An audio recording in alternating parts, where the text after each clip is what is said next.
आज मैंने कुछ पढ़ा, कुछ ऐसा जो बहुत ज़्यादा अजीब भी है और समझने लायक भी है।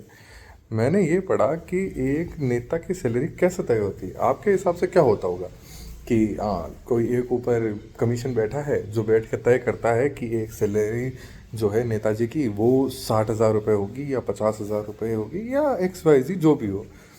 पर ऐसा नहीं है।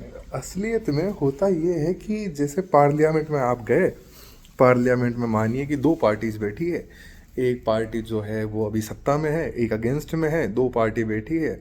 अब एक नेताजी उठ के खड़े हुए और नेताजी ने कहा कि यार हमें लगता है कि अब से हम नेताओं को 50,000 नहीं, हमें 80,000 रुपये मिलने चाहिए।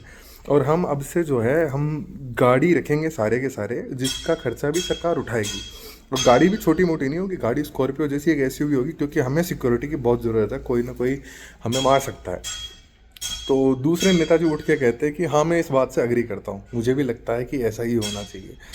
तो वो बिल अप्रूव हो जाएगा और वो बिल वहाँ से सीधा आपके प्रेसिडेंट के ऑफिस में जाएगा और प्रेसिडेंट उस पर साइन कर देंगे। 99% केसेस में साइन किए जाएंगे, क्योंकि घूम घुमा के जो प्रेसिडेंट है वो भी किसी ना किसी पार्टी के नेताजी हैं, तो उन्हें भी उस चीज़ का लाभ मिलेगा।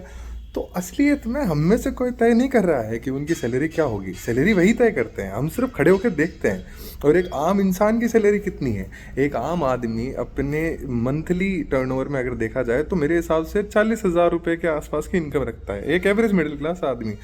एक एमएलए की सैलरी होती है लगभग 1,41,000 रुपये प्रति महीना, जिसमें उनको आवास अलग से मिलेगा, उनको गाड़ी अलग से मिलेगी।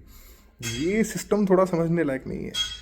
इस पे बात होनी चाहिए, इस पे चर्चा होनी चाहिए। मैं चाहता हूँ कि एक नेता 60,000 की सैलरी में काम करे, वो एक इलेक्ट्रिक गाड़ी में घूमे जो कि सिर्फ और सिर्फ 3 या 4 लाख रुपए की हो। और मैं तो कहता हूँ 3-4 लाख की गाड़ी भी नहीं होनी चाहिए, नैनो होनी चाहिए।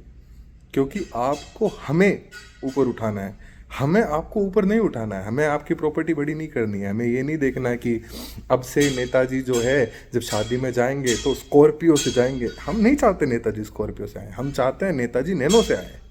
तो हमें सवाल करना होगा, हमें मुद्दा उठाना होगा। अगर कोई सवाल नहीं करेगा तो ये लोग यही सब करते रहेंगे और हमसे ज़्यादा अमीर ही दिखेंगे सदैव। इंडिया आगे बढ़ना तो दूर की बात है, आप अपने शहर से आगे नहीं बढ़ पाएंगे।